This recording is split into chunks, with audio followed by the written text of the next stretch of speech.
양수가 터진 것 같아요. 일요일 오후 5시 서울로 향하는 고속버스 안이 순식간에 아수라장이 되었습니다. 임신 8개월인 여성이 좌석에서 고통스러워하며 바닥에는 맑은 액체가 흥건했죠. 의사분 없나요? 간호사분이라도. 버스 기사가 다급하게 외쳤지만 아무도 나서지 않았습니다. 그때 뒷좌석에 조용한 여성이 일어났어요. 제가 도와드릴게요. 기사님, 지금 당장 가장 가까운 병원으로 가주세요. 그 목소리엔 절대적 확신이 담겨 있었어요. 그리고 다음 날 한 작은 부대에 헬기가 나타나는데 이야기 시작 전 1초면 누를 수 있는 구독과 좋아요 먼저 꼭 눌러주시면 영상 제작에 큰 힘이 됩니다. 그리고 지금 어디에서 영상 시청하고 계신지 아래 댓글 남겨주시면 저도 반갑게 인사드리겠습니다. 그럼 이야기 바로 시작합니다. 사실 그 여성의 이름은 김서연, 29살의 육군 중사였습니다. 제28보급 대대에서 근무하는 평범한 여군이었죠. 서연은 3박 4일 휴가를 마치고 부대로 돌아가는 길이었어요. 제주도에서 혼자 보낸 조용한 시간이 좋았습니다. 원래 동료들과 함께 가자는 제안도 있었지만 정중히 거절했거든요. 혼자 있는 게 편했습니다. 고속버스 맨 뒷자리에 앉아 창밖 풍경을 바라보던 서연. 내성적인 성격 탓에 사람들과 어울리는 걸 별로 좋아하지 않았어요. 부대에서도 마찬가지였습니다. 선후배들과 적당한 거리를 유지하며 조용히 지내는 편이었죠. 그때 앞자리에 앉은 임산부가 남편으로 보이는 남성과 통화하고 있었습니다. 목소리가 조금 피곤해 보였어요.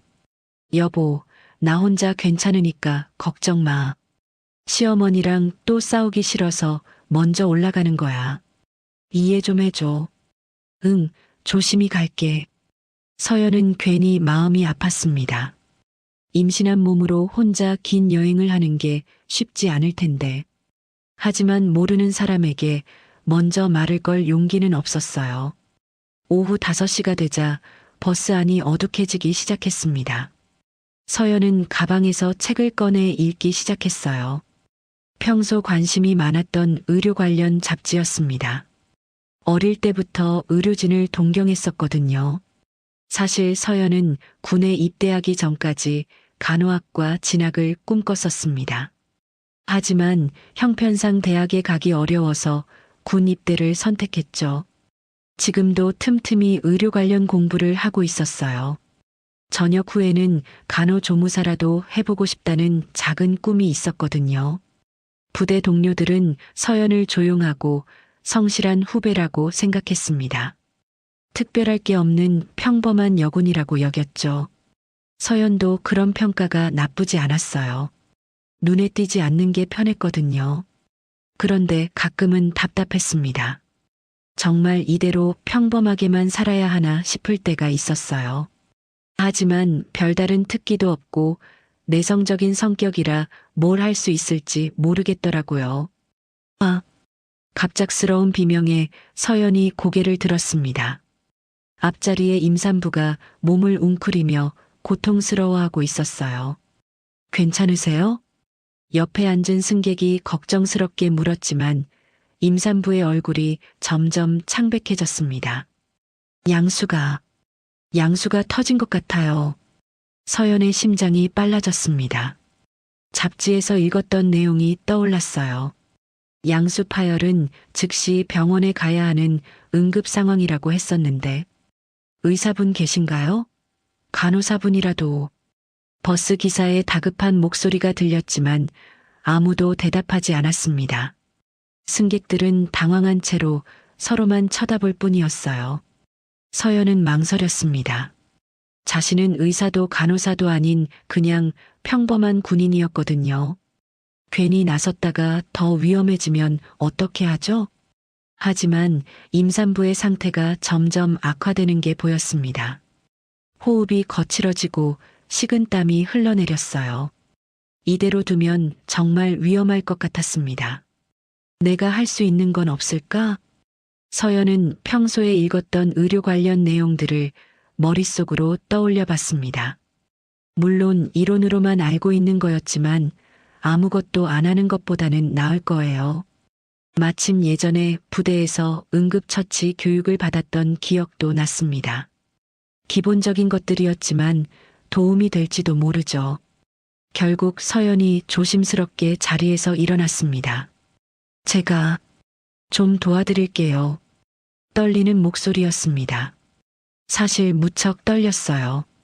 평소 사람들 앞에서 나서는 걸 싫어했는데 이런 상황에서 나선다는 게 하지만 그 순간부터 뭔가 달랐습니다. 임산부에게 다가가면서 서연의 마음이 차분해지기 시작했거든요. 지금 몇 개월이세요? 8개월이요. 언제부터 아프셨어요? 서연의 목소리에는 안정감이 있었습니다. 자신도 모르게 차근차근 상황을 파악하고 있었어요. 승객들은 놀란 표정으로 서연을 바라봤습니다. 서연이 임산부 옆에 무릎을 꿇고 앉았습니다. 마음은 떨렸지만 최대한 침착하게 행동하려 했어요. 괜찮습니다. 천천히 숨 쉬세요. 서연의 목소리는 생각보다 안정적이었습니다. 임산부도 그 차분한 음성에 조금 안심하는 것 같았어요. 아가 괜찮을까요? 너무 빨리 나오는 거 아니에요? 8개월이면 충분히 건강하게 태어날 수 있어요. 걱정하지 마세요. 서연은 평소 읽었던 의료 잡지 내용을 떠올리며 말했습니다. 8개월이면 조산이긴 하지만 생존 가능성이 매우 높다고 했었거든요. 그런데 임산부의 손목을 잡는 순간 서연은 뭔가 이상함을 느꼈습니다. 맥박이 너무 빨랐어요. 그리고 맥박을 재는 자신의 손가락 움직임도 생각보다 정확했고요. 내가 언제 이렇게 부대 응급처치 교육에서 맥박 재는 법을 배웠긴 했지만 이렇게 자연스럽게 할 수 있었나 싶었습니다. 하지만 지금은 그런 걸 생각할 시간이 없었어요. 맥박이 조금 빨라요. 긴장해서 그런 것 같으니까 심호흡을 해보세요. 서연의 지시에 따라 임산부가 호흡을 조절하자 실제로 맥박이 조금 안정되기 시작했습니다. 오, 신기하네요. 정말 의사 아니세요? 옆에서 지켜보던 승객이 물었지만 서연은 고개를 젓고는 임산부에게만 집중했어요. 지금 진통 간격이 어떻게 되세요? 규칙적인가요? 아직은 불규칙해요. 그런데 아까보다 더 아픈 것 같아요. 서연은 잡지에서 읽었던 내용을 기억해냈습니다. 진통이 불규칙하다면 아직 시간이 조금 있을 거라고 했었는데, 하지만 양수가 터진 상황이라 최대한 빨리 병원에 가야 했어요. 기사님, 정말 죄송한데 병원으로 가주실 수 있나요? 네, 물론이죠. 그런데 가장 가까운 병원이 1시간 정도 걸릴 것 같은데. 1시간. 서연은 긴장됐습니다. 그 시간 동안 임산부의 상태가 급격히 나빠질 수도 있었거든요. 혹시 구급차를 불러볼까요? 다른 승객이 제안했고 즉시 119에 신고했습니다. 고속도로 상황이라 구급차가 도착하는데 20분 정도 걸린다고 하네요. 서연은 임산부의 상태를 다시 한번 확인했습니다. 진통이 아직 불규칙하고 당장 위험하지는 않아 보였어요. 구급차를 기다리는 게 나을 것 같아요. 전문 의료 장비도 있고 의료진도 함께 올 거니까요. 버스는 갓길에 정차했고 모든 승객들이 구급차를 기다렸습니다. 서연은 임산부의 상태를 계속 확인했습니다. 다행히 당장 위험한 정도는 아니었어요. 하지만 언제 상황이 급변할지 모르니까 긴장을 늦출 수 없었죠. 제가 옆에서 계속 지켜볼게요. 괜찮아질 거예요. 서연의 말에 임산부가 고개를 끄덕였습니다. 서연의 존재만으로도 마음이 놓이는 것 같았어요. 그런데 시간이 지나면서 서연 자신도 놀라게 되었습니다. 자신이 생각보다 침착하게 상황을 처리하고 있었거든요. 임산부의 자세를 조정해주고 호흡을 도와주고 상태 변화를 체크하는 모든 과정이 자연스러웠어요. 내가 원래 이런 재능이 있었나? 서연은 자신도 신기했습니다. 평소에는 그냥 평범한 군인이라고 생각했는데 이런 응급 상황에서는 뭔가 달라지는 것 같았어요. 정말 고마워요. 당신이 없었다면 어떻게 됐을지. 임산부가 서연의 손을 꽉 잡으며 말했습니다. 서연은 괜찮다는 듯이 미소를 지었어요. 아직 병원에 도착하지도 않았는데요. 조금만 더 힘내세요. 승객들도 서연의 모습에 감탄했습니다. 처음에는 그냥 조용한 여성이라고 생각했는데 이런 위기 상황에서 이렇게 의연하게 대처하다니. 혹시 군대에서 의무병이셨어요? 한 승객이 물어봤지만 서연은 애매하게 웃기만 했습니다. 시간이 흘러 20분 후 드디어 구급차 사이렌 소리가 들리기 시작했습니다. 다 왔어요. 조금만 더 참으세요. 하지만 그 순간 임산부가 갑자기 얼굴을 찌푸렸습니다. 아, 갑자기 더 아파요. 진통이 더 강해진 것 같았어요. 서연은 당황했지만 최대한 침착하게 상황을 판단했습니다. 진통 간격을 재볼게요. 언제부터 아프기 시작했는지 말씀해 주세요. 서연이 손목 시계를 보며 진통 간격을 체크하기 시작했습니다. 구급차가 도착하자 전문 응급구조사들이 달려왔습니다. 서연은 임산부를 의료진에게 안전하게 인계했어요. 상황이 어떻게 되나요? 응급구조사가 서연에게 물었습니다. 임신 8개월에 양수 파열이고 진통이 시작된 것 같아요. 맥박은 분당 90에서 100 정도였고 호흡은 안정적이었습니다. 서연의 정확한 보고에 응급구조사가 놀란 표정을 지었어요. 의료진이세요? 아니요. 그냥.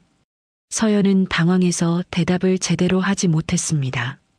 의료진들이 임산부를 구급차로 옮겨가자 서연은 조용히 그 자리를 떠나려 했습니다. 하지만 임산부가 서연의 손을 놓지 않았어요. 정말 고마워요. 성함이라도 알 수 있을까요? 괜찮아요. 당연한 일을 한 거예요. 서연은 자신의 이름을 알려주지 않고 조용히 사라져버렸습니다. 마치 처음부터 없었던 사람처럼 말이죠. 구급차가 병원으로 떠나고 나자 서연은 다시 버스에 올랐습니다. 승객들이 박수를 치며 감사 인사를 했지만 서연은 민망해서 얼굴이 빨개졌어요. 정말 대단하셨어요. 의사가 아니라고 하셨는데 그냥 운이 좋았을 뿐이에요.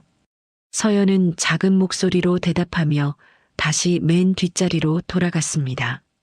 사람들의 시선이 부담스러웠거든요. 버스가 다시 출발하자 서연은 창밖을 바라보며 생각에 잠겼습니다. 방금 전 일이 믿기지 않았어요. 내가 원래 이런 사람이었나? 맥박을 재고 호흡을 도와주고 상황을 판단하는 모든 과정이 너무 자연스러웠어요. 서연은 자신의 손을 내려다봤습니다. 밤 9시가 되어서야 서연이 탄 버스는 서울에 도착했습니다. 터미널에서 내린 서연은 부대행 막차를 기다렸어요. 부대 근처에 도착한 건 밤 11시였습니다. 내일 아침 8시까지 복귀하면 되니까 시간은 충분했어요. 서연은 부대 근처 여관에서 하룻밤을 보내기로 했습니다. 여관방에 홀로 앉아 있으니 오늘 일이 꿈만 같았어요. 정말 자신이 그런 일을 해낸 게 맞나 싶었습니다. 그분은 무사히 출산하셨을까? 문득 임산부가 걱정됐습니다. 자신이 제대로 도와드린 건지 괜찮았던 건지. 하지만 연락처도 모르고 이름도 모르니까 확인할 방법이 없었어요. 다음 날 아침 7시 서연은 부대로 복귀했습니다. 평소와 다름없는 일상이 기다리고 있었죠. 서연 중사님, 휴가 잘 다녀오셨어요? 보급과 최병장이 정중하게 인사했습니다. 응, 잘 다녀왔어. 중사님, 제주도 어땠어요? 뭐 특별한 일은 없으셨고요? 서연은 잠시 망설였습니다.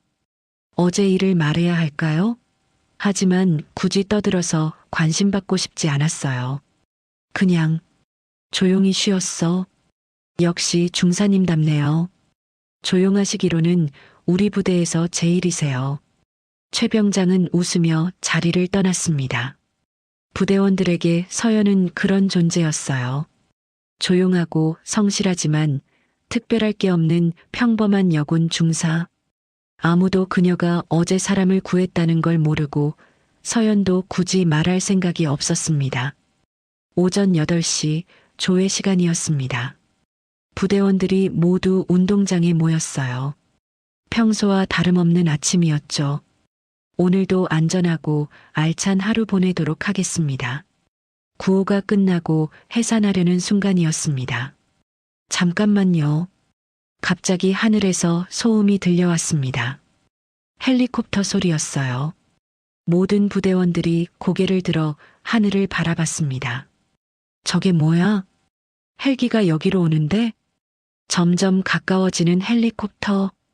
그런데 이상했어요. 일반적인 훈련용 헬기가 아니라 뭔가 특별해 보였거든요. 헬기가 부대 운동장에 착륙하자 모든 부대원들이 긴장했습니다. 갑작스러운 일이었거든요.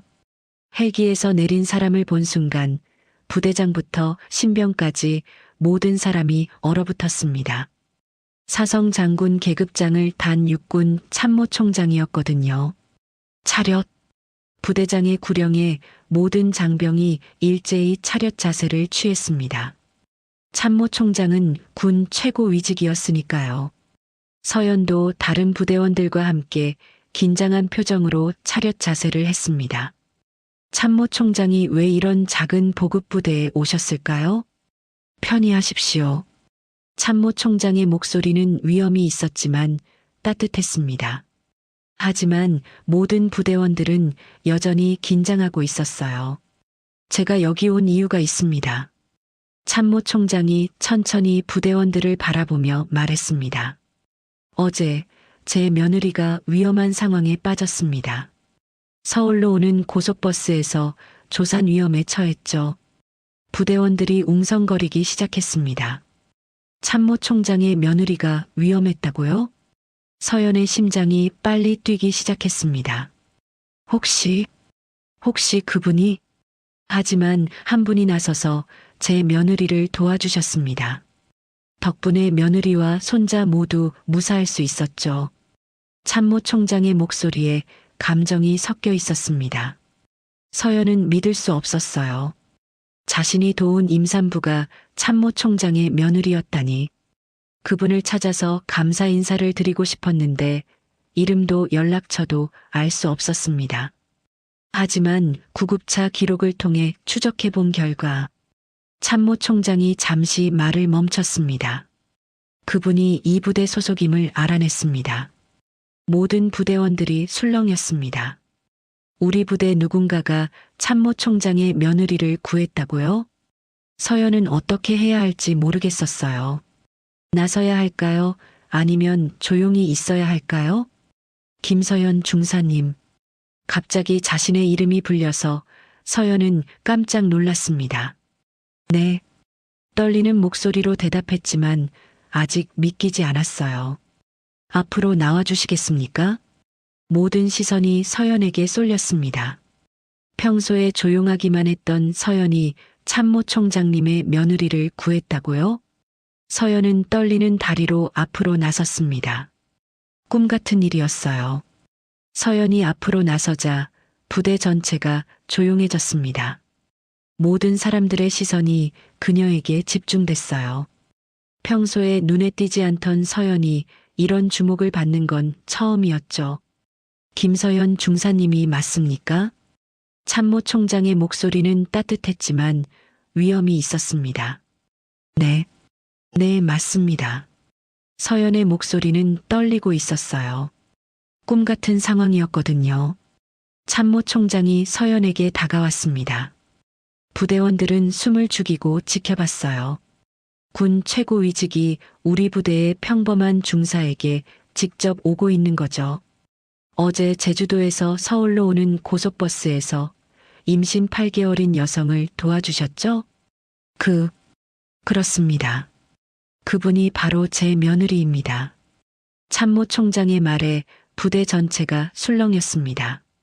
정말 서연이 참모총장의 며느리를 구한 게 맞았던 거죠. 서연은 아직도 믿기지 않았어요. 그 임산부가 참모총장의 며느리였다니. 며느리로부터 들었습니다.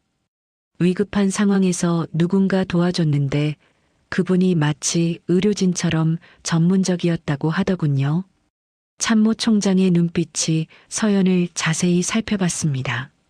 하지만 이름도 알려주지 않고 조용히 사라지셨다고 했어요. 그래서 구급차 기록을 통해 찾아보니 이 부대 소속이더군요.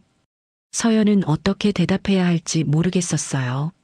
자신이 한 일이 이렇게 큰 일이 될 줄 몰랐거든요. 혹시 의료 관련 교육을 받으신 적이 있습니까? 갑작스러운 질문에 서연은 당황했습니다.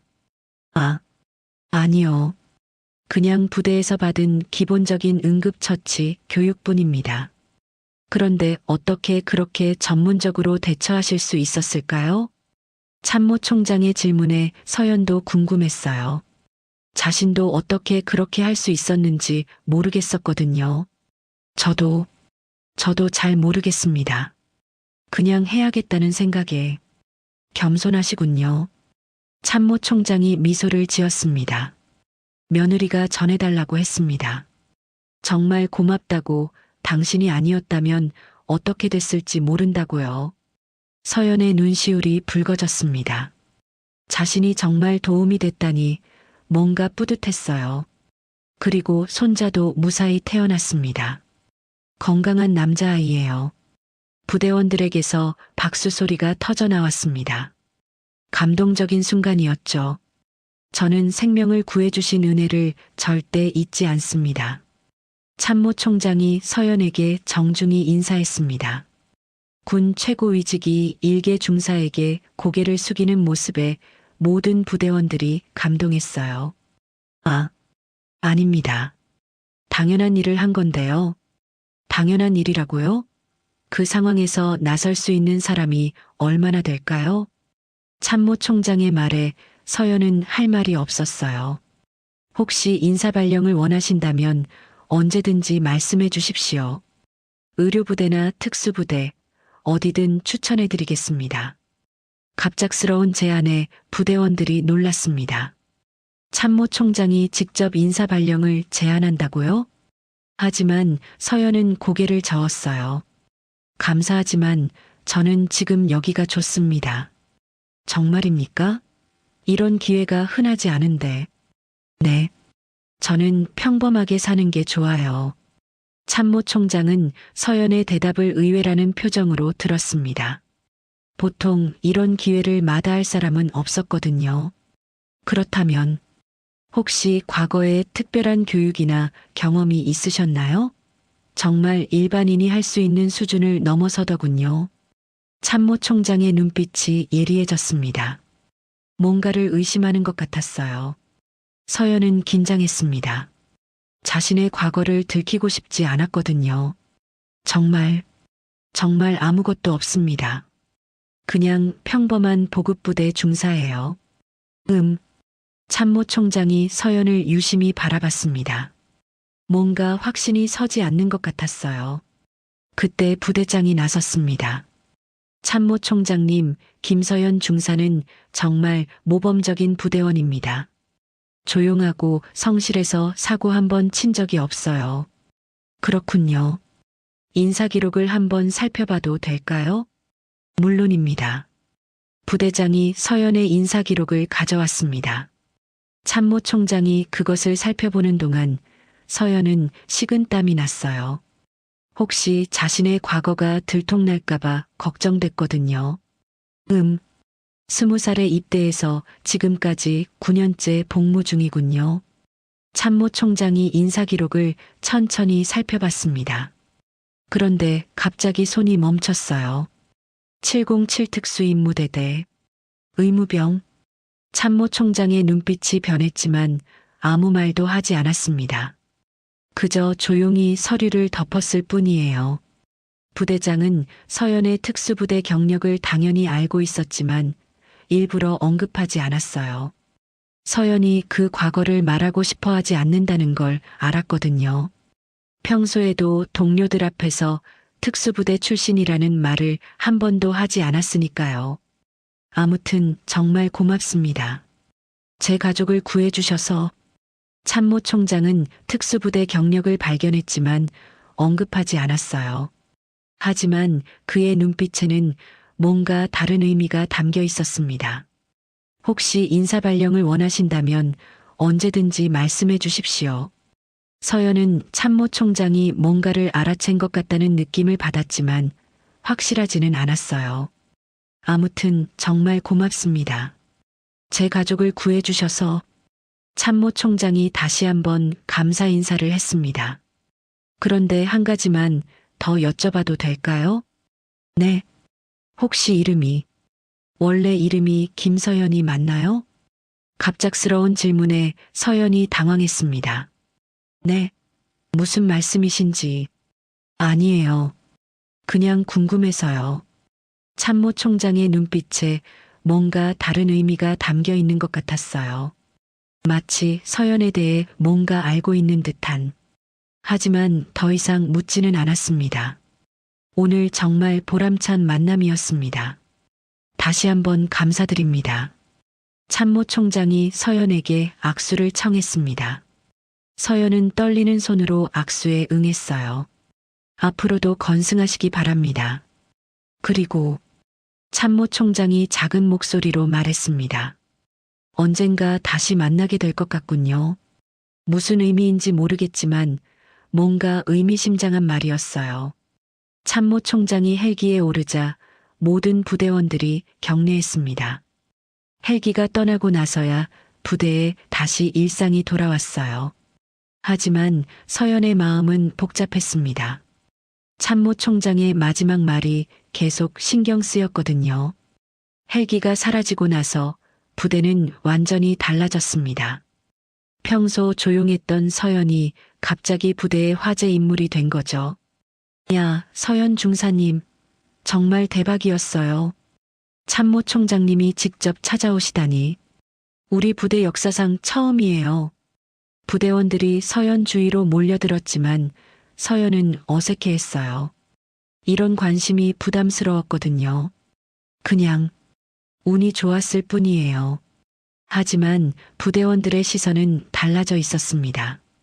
평범한 중사가 아니라 뭔가 특별한 사람으로 보기 시작한 거죠. 오후가 되자 부대장이 서연을 불러들였습니다. 서연 중사, 들어와 앉아. 네, 부대장님. 부대장실에 앉은 서연은 긴장하고 있었어요. 무슨 말을 들을지 예상이 안 됐거든요. 오늘 일은 정말 자랑스럽다. 우리 부대 명예를 높여줘서 고마워. 감사합니다. 그런데 참모총장님이 뭔가 의미심장하게 보시더라고. 부대장의 말에 서연의 심장이 빨라졌습니다. 혹시 뭔가 눈치채신 건 아닐까? 부대장은 서연의 특수부대 경력을 당연히 알고 있었어요. 하지만 서연이 그 과거를 숨기고 싶어 한다는 것도 잘 알았죠. 그래서 일부러 언급하지 않고 지켜봐주고 있었거든요. 걱정 마. 내가 조용히 지내고 싶어 하는 마음 나도 이해해. 굳이 떠들어서 좋을 게 없지. 서연은 부대장의 배려에 고마웠어요. 며칠이 지났지만 서연의 마음은 편하지 않았습니다. 참모총장의 마지막 말이 계속 신경 쓰였거든요. 언젠가 다시 만나게 될 것 같다는 그 말이. 그리고 일주일 후 정말로 다시 연락이 왔습니다. 김서연 중사, 참모총장님께서 부르신다. 전령이 전해준 메시지에 서연은 놀랐어요. 왜 다시 부르실까요? 이번에는 헬기가 아니라 공문으로 온 정식 소환이었습니다. 서울 용산에 있는 국방부로 오라는 거였어요. 이틀 후 서연은 국방부 청사에 서 있었습니다. 이렇게 큰 건물에 와본 것도 처음이었고 참모총장실에 간다는 것도 믿기지 않았어요. 김서연 중사님이시죠? 참모총장님이 기다리고 계십니다. 비서관의 안내를 받아 참모총장실에 들어간 서연. 넓고 위험 있는 방이었어요. 어서 오십시오, 서연 중사님. 참모총장이 반갑게 맞아주었습니다. 앉으시죠. 차라도 한잔 하시겠어요? 괜찮습니다. 며느리와 손자가 잘 있습니다. 정말 고마워요. 다행이네요. 그런데 오늘 부른 이유가 따로 있어요. 참모총장의 표정이 진지해졌습니다. 사실 지난번에 인사기록을 봤을 때부터 궁금했습니다. 네. 특수부대 출신인데 왜 그 사실을 숨기려고 하시는지. 서연은 고개를 숙였어요. 이미 들통난 일이었으니까요. 그것도 707 특수임무대대 의무병이라. 정말 엘리트 출신이시군요. 과거 일은 말하고 싶지 않았어요. 참모총장의 반응이 의외였어요. 숨기고 싶으셨나 봐요. 특수부대 출신이라는 걸. 네. 그냥 평범하게 살고 싶었어요. 평범하게요? 왜죠? 서연은 대답하기 어려웠어요.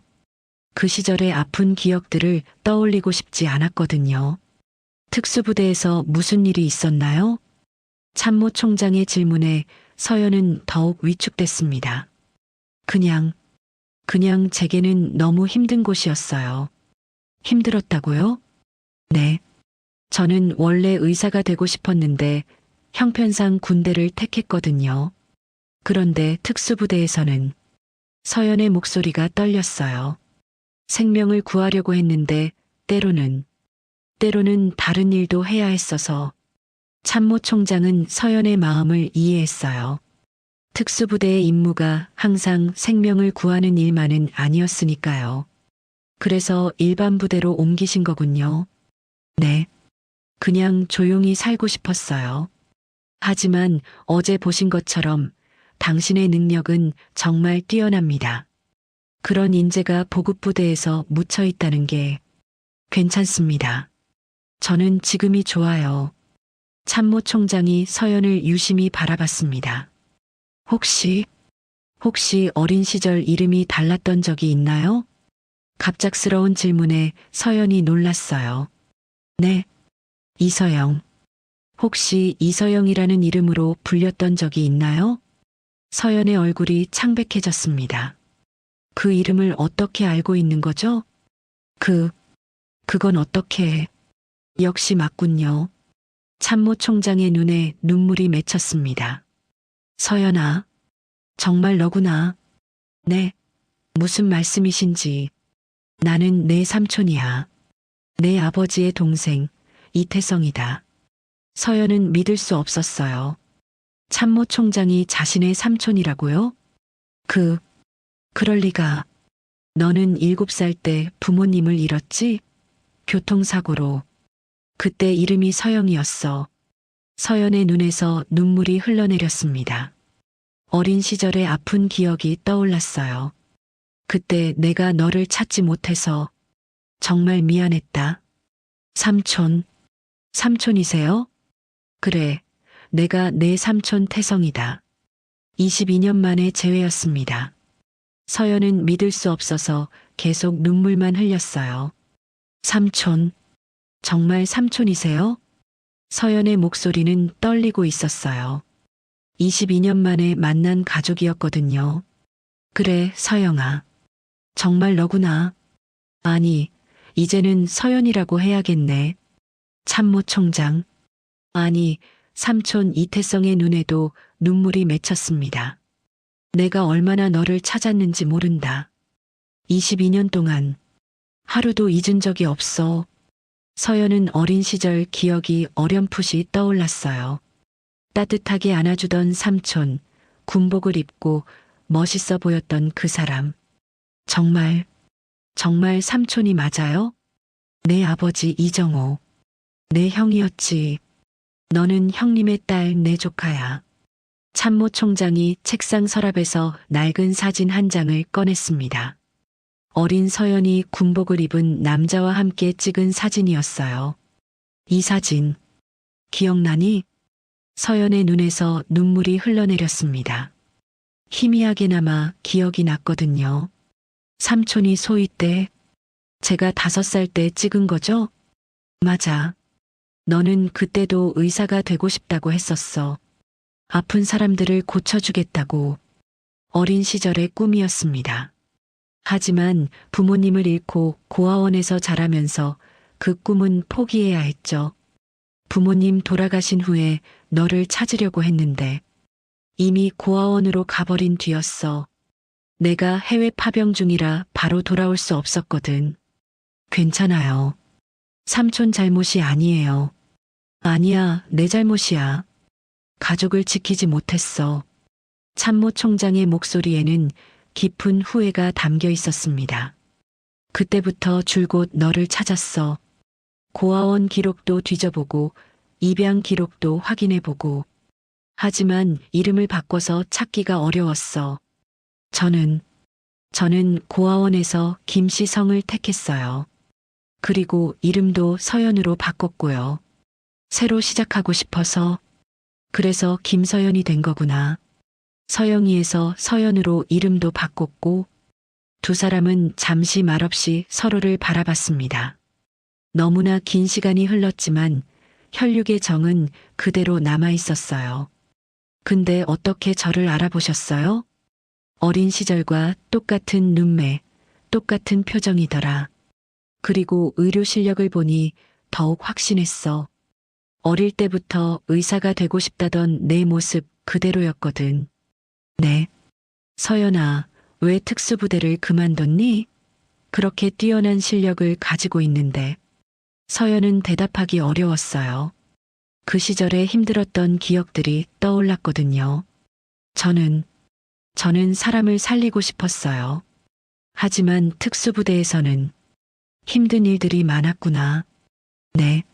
생명을 구하는 일도 있었지만 때로는 다른 일도 해야 했어요.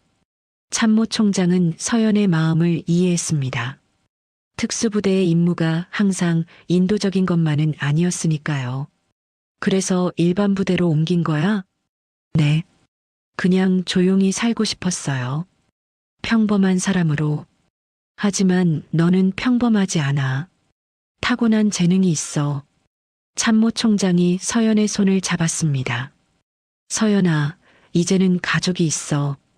혼자가 아니야. 서연의 눈에서 또다시 눈물이 흘러내렸습니다. 22년 동안 혼자라고 생각했는데 가족이 있었다니. 며느리 지영이도 너를 꼭 만나고 싶어 해. 자신의 생명의 은인을 말이야. 저도 그분이 무사한지 궁금했어요. 건강한 남자아이를 낳았어. 이름을 서준이라고 지었대. 너를 기념해서 말이야. 서연은 감동했어요. 자신의 이름을 따서 아기 이름을 지었다니. 그리고 하나 더 놀라운 소식이 있어. 네. 지영이 남편 내 아들 준호가 곧 미국에서 돌아와. 그럼 너도 조카 사위를 만나게 되는 거야. 가족이라는 단어가 낯설었지만 따뜻했습니다. 22년 만에 진짜 가족을 만나게 된 거죠. 삼촌, 저는 어떻게 해야 해요? 뭘? 갑자기 가족이 생겨서 어떻게 지내야 할지 모르겠어요. 참모 총장이 웃었습니다. 그냥 평소처럼 지내면 돼. 가족이라는 게 특별한 게 아니야. 서로 아끼고 돌봐주는 거지. 네. 그런데 한 가지는 부탁하고 싶어. 뭔가요? 내 능력을 좀 더 활용했으면 해. 의료부대나 군병원으로 발령을 내줄 수도 있어. 서연은 고민이 됐어요. 평범하게 살고 싶었는데. 생각해봐. 내 능력으로 더 많은 사람들을 도울 수 있을 텐데. 하지만 저는 억지로 하라는 게 아니야. 생각해보라는 거지. 어제처럼 누군가를 도울 기회가 더 많아질 텐데. 참모 총장의 말에 서연은 생각에 잠겼습니다. 정말 자신이 더 많은 사람들을 도울 수 있을까요? 시간을 줄게. 천천히 생각해봐. 감사해요, 삼촌. 그런데 이제부터는 우리 집에 자주 놀러 와야 해. 며느리도 손자도 너를 기다리고 있어. 서연은 고개를 끄덕였어요. 가족이 있다는 게 이렇게 따뜻한 일이었구나. 그리고 서연아. 네. 정말 자랑스럽다. 이런 훌륭한 조카를 둬서 말이야. 서연의 마음이 뭉클해졌습니다. 22년 만에 들어보는 가족의 격려였거든요. 며칠 후 서연은 삼촌의 초대로 집에 방문했습니다. 22년 만에 가족의 집에 가는 길이었어요. 고급 주택가에 위치한 큰 집이었습니다. 서연은 문 앞에서 한참을 망설였어요. 어서 와, 서연아. 삼촌이 직접 나와서 맞아주었습니다. 들어가자. 지영이가 너를 얼마나 기다렸는지 몰라. 거실에는 아기를 안고 있는 여성이 앉아 있었습니다. 바로 서연이 구했던 그 임산부 박지영이었어요. 어머, 정말 그분이세요? 지영이 서연을 보자마자 눈물을 흘렸습니다. 안녕하세요. 그날 괜찮으셨어요? 당신 덕분에 살았어요. 정말 고마워요. 지영이 서연의 손을 꽉 잡았어요. 이 아이도 당신 덕분에 무사히 태어날 수 있었어요. 이름이 서준이에요. 당신 이름을 따서 지었어요. 서연은 뭉클했습니다. 그런데 아버님과 친척이라고 들었는데 정말인가요? 네.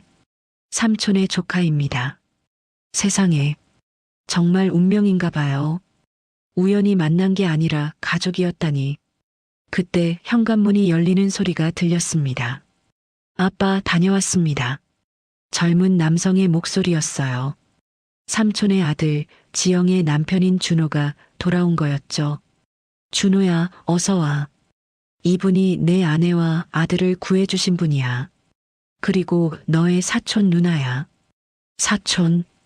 누나요? 준호가 놀란 표정으로 서연을 바라봤습니다. 안녕하세요. 정말 사촌 누나세요? 네. 이서영. 아니, 지금은 김서연이라고 해요. 누나, 정말 고마워요. 제가 없는 사이에. 괜찮아요. 당연한 일을 했을 뿐이에요. 이제 정말 가족이 되었네요. 지영이 환하게 웃었습니다. 그런데 누나, 앞으로 어떻게 하실 거예요? 아버지가 말씀하시던데 의료부대로 발령을 받으실 수도 있다고. 아직 모르겠어요. 누나 같은 분이 보급부대에만 있기에는 아까워요. 정말 뛰어난 실력을 가지고 계시는데. 준호의 말에 지영도 고개를 끄덕였어요. 맞아요. 저처럼 위급한 상황에 있는 사람들이 많을 텐데. 생각해보세요, 누나. 꿈을 포기할 필요 없어요. 삼촌이 조용히 말했습니다. 의사가 되고 싶었던 어린 서영이의 꿈 말이야. 지금이라도 늦지 않았어. 서연의 마음이 흔들렸어요. 시간을 두고 천천히 생각해봐. 그리고 서연아, 이제는 혼자가 아니야. 우리가 있어. 무슨 일이든 함께 할 수 있어. 22년 만에 느끼는 가족의 사랑이었습니다. 한 달이 지났습니다. 서연은 가족들과 시간을 보내면서 많은 생각을 했어요. 그러던 어느 날 서연은 결심했습니다. 삼촌, 말씀드릴 게 있어요. 결정했구나? 네. 의료부대 발령. 받겠어요. 삼촌의 얼굴에 환한 미소가 번졌습니다. 정말? 뭐가 마음을 바꾸게 했니? 지영 언니 말이 맞았어요. 저 같은 위급한 상황에 있는 사람들이 많을 거라고. 그리고 무엇보다 이제는 혼자가 아니잖아요. 가족이 있으니까 두렵지 않아요. 정말 자랑스럽다, 서연아. 일주일 후 서연의 발령이 났습니다. 국군 수도병원 응급의학과였어요. 부대 동료들은 놀랐지만 모두 축하해 주었어요. 서연 중사님, 정말 축하해요. 최 병장이 진심으로 축하해 주었습니다. 그런데 중사님, 정말 특수부대 출신이었어요? 응. 비밀로 해둘 게 뭐 있어. 서연은 이제 자신의 과거를 숨기려 하지 않았어요. 앞으로도 연락하고 지내요, 중사님. 물론이지. 발령 첫날 국군수도병원 응급실에 선 서연. 깔끔한 군의료복을 입고 있었어요. 김서연 중사님이시죠? 저는 응급의학과 과장 박대령입니다. 잘 부탁드립니다. 응급실은 생각했던 것보다 바빴어요.